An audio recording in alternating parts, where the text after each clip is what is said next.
नमस्कार, मैं डॉक्टर रेणु कुमारी आज के इस वीडियो में आप सबका स्वागत करती हूँ।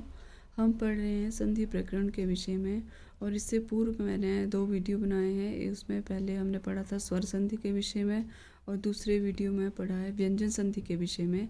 आज हम संधि के तीसरे भेद विसर्ग संधि का अध्ययन करेंगे। विसर्ग संधि की परिभाषा यह है कि विसर्ग का स्वर या व्यंजन से मेल होने पर जो विकार उत्पन्न होता है तो उसे कहते हैं विसर्ग संधि। इसके भेद हैं मुख्य रूप से सत्तव संधि, उत्तव संधि, रुत्तव संधि और विसर्ग लोप संधि। आइए हम इन भेदों का विस्तार पूर्वक उदाहरण सहित अध्ययन करते हैं। ये है हमारी विसर्ग संधि। संधि का तीसरा भेद है और विसर्ग संधि की परिभाषा मैं एक बार फिर से बता देती हूँ कि विसर्ग संधि में विसर्ग अपने आगे आने वाले स्वर वर्ण या व्यंजन वर्ण से मिलकर जो विकार उत्पन्न करता है उसे विसर्ग संधि कहते हैं। जैसे विसर्ग जमा स्वर या व्यंजन वर्ण और जो विकार है वो है विसर्ग संधि। जैसे निह जमा आश्रयः, निह जमा आश्रयः, तो जो निह है इसकी विसर्ग और जो स्वर आया आ का इसके बीच जो विकार उत्पन्न हुआ तो क्या बन गया निराश्रया। और वायु जमा चलती, तो इसमें भी विसर्ग लिया और जो इसमें यहाँ क्या है व्यंजन है च, तो उनके बीच में जो विकार उत्पन्न हुआ वो है वायुष चलती। अब ये कैसे कहीं र आ गया कहीं श आ गया ये हम समझेंगे भेदों का अध्ययन करने के साथ। तो विसर्ग संधि का जो पहला भेद है वो है सत्तव संधि। ठीक है, सत्तव संधि की जो नियम है वो समझ लेते हैं कि विसर्ग के स्थान पर श, श या स, ठीक है, ये तीनों पहले शब्द के अंत में, जैसे पहले शब्द के अंत में विसर्ग हो और दूसरे शब्द के अंत में पहला वर्ण क्या होना चाहिए च या छ या श हो तो विसर्ग का क्या हो जाएगा श हो जाता है। ठीक है, और ट दूसरी तरफ अगर ट ठ या श हो तो विसर्ग का क्या हो जाएगा श। ठीक है, और तो थ या स हो तो विसर्ग का क्या बन जाएगा स बन जाता है। ठीक है, अब ये तीनों श हैं। पहला जो श है वो है तालव्य श है और ट ठ में जो श है वो है मूर्धन्य श है।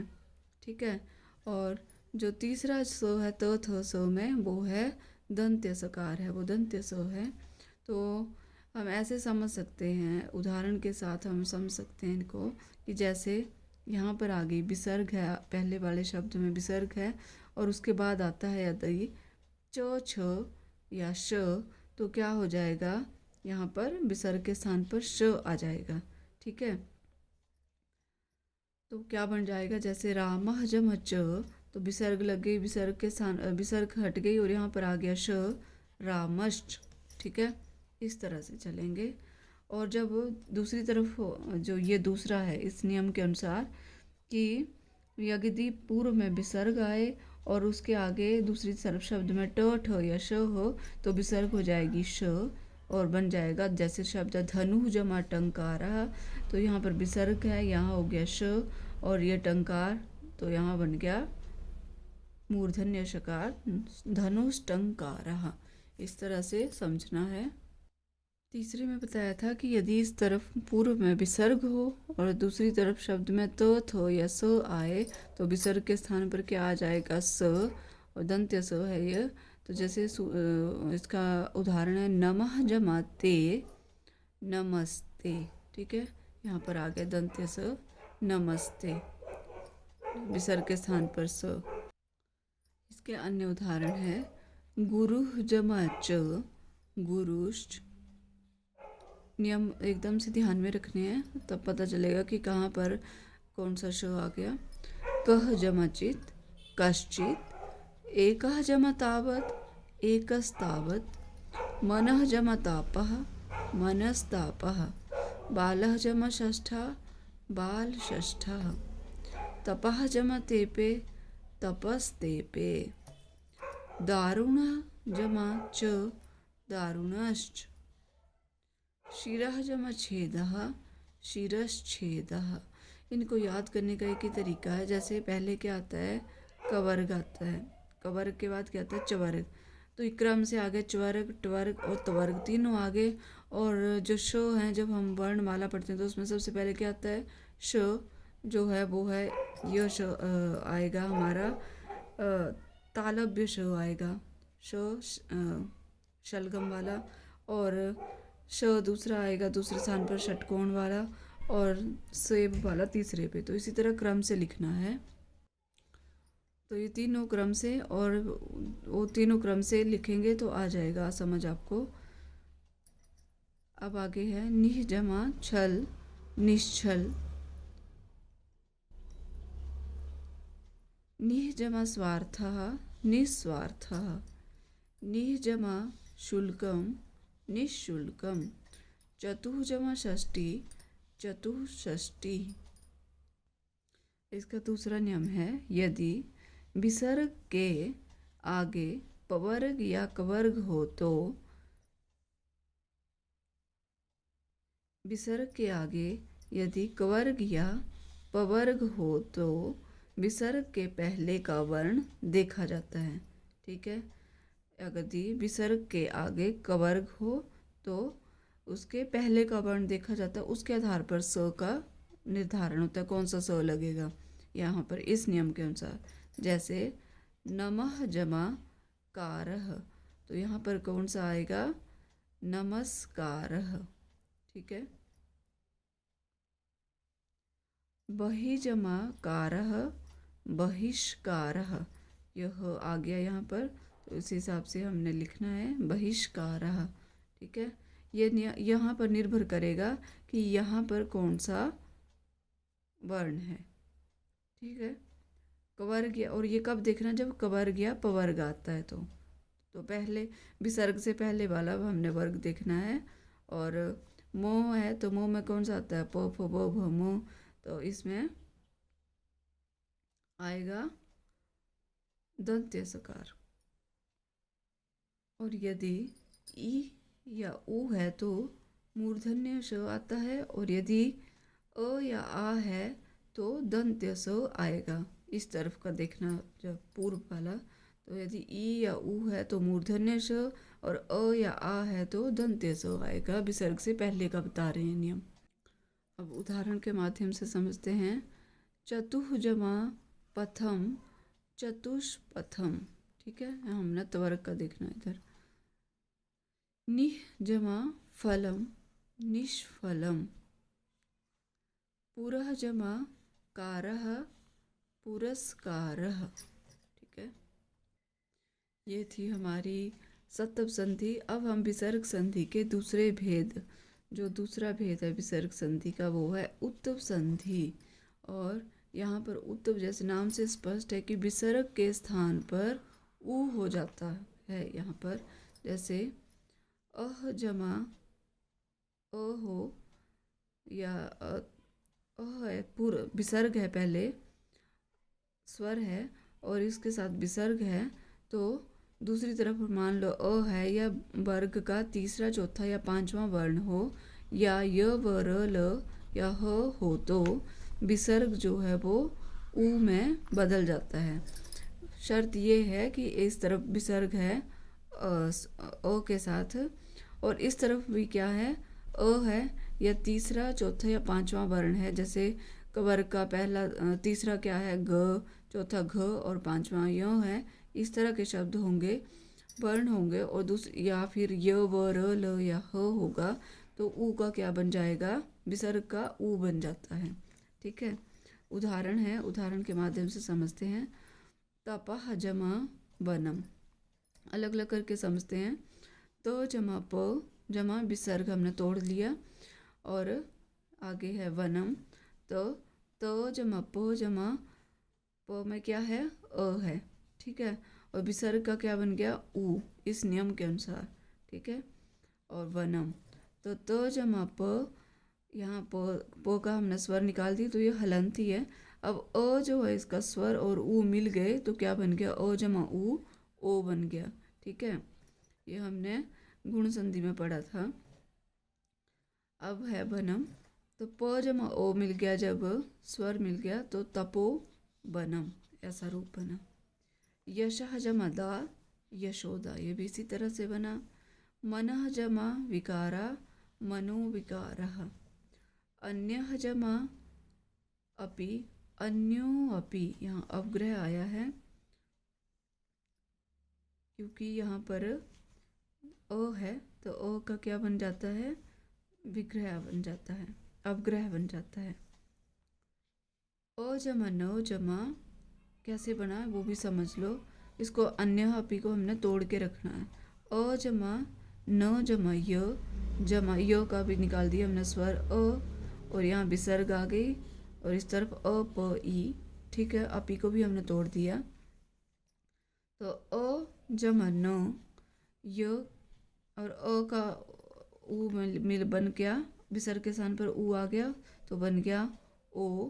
ठीक है, तो ये है ओ बन गया। तो अन्य जमा ओ मिलके बना अन्यो और अपि। तो जब यहाँ पर स्वर है तो स्वर का क्या हो जाएगा, अब ग्रह लग जाएगा, इस तरह का एस का चिन्ह लग जाएगा। ये हमने पढ़ा था। इसके अन्य उदाहरण है पयः जमा धरः पयोधरः। मनः जमा गतः मनोगतः। शिवः जमा वन्द्यः शिवो वन्द्यः। रजः जमा गुणः रजो गुणः। तपः जमा वनं तपोवनम्। अधः जमा मुखी अधोमुखी।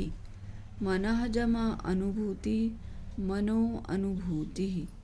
सह जमा अहम सो अहम, क्योंकि यहाँ स्वर है तो यहाँ पर अपग्रह बन गया। कह जमा अत्र को अत्र, ये आपको समझ आ रहा होगा कि को में ओ कैसे बन गया, मैंने पहले तोड़ के समझाया था उसी तरीके से। कह जमा अपि को अपि। रमेशः जमा अपि रमेशो अपि।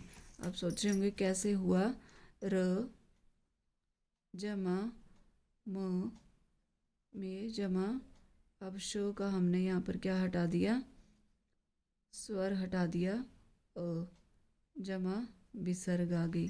ठीक है, और इस तरफ क्या रहेगा, अपी अपी रहेगा।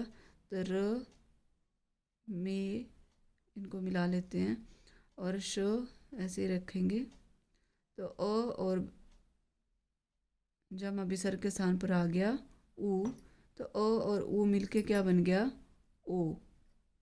तो क्या बन गया है, र में, जब ये मिलता है रमेशो और इस तरफ क्या है अपी, तो अ के स्थान पर आ जाएगा अपग्रह और बन जाएगा रमेशो अपी, इस तरह से। ठीक है, ऐसे ही समझना है इन सबको। अब विसर्ग संधि का तीसरा भेद पढ़ेंगे हम, रुत्व संधि। रुत्व संधि क्या है, इसका नियम, विसर्ग का र में परिवर्तन हो जाता है।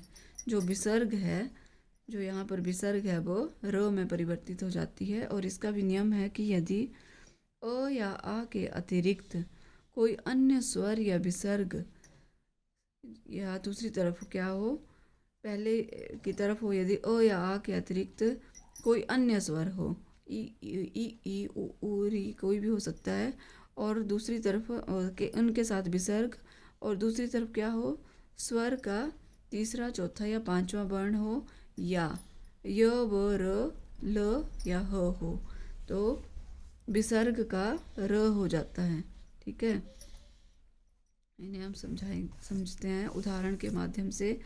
इन्होंने कहा कि यहाँ पर क्या है कि अ या आ के अतिरिक्त कोई अन्य स्वर, तो यहाँ पर है बही, ह में कौन सी स्वर है, ई है, और दूसरी तरफ क्या हो, मुखी मुखी। यहाँ पर विसर्ग के दूसरी तरफ क्या है, स्वर आ गया, म में स्वर लगा है ऊ। ठीक है, या तीसरा चौथा या पांचवा वर्ण कोई भी हो सकता है, या य ब र ल हो सकता है, वो अन्य उदाहरणों में आएगा। अभी जो आ रहा है वो स्वर वाला आ रहा है, तो क्या हो जाएगा, बही जमा बहिर्मुखी, विसर्ग का बन गया र, बहिर्मुखी। ठीक है, सिंपल ये, इसमें तोड़ने की आवश्यकता नहीं है, विसर्ग के स्थान पर र लिखना है। दूसरा उदाहरण है बहि जमा आगमनम, बहिर्आगमनम।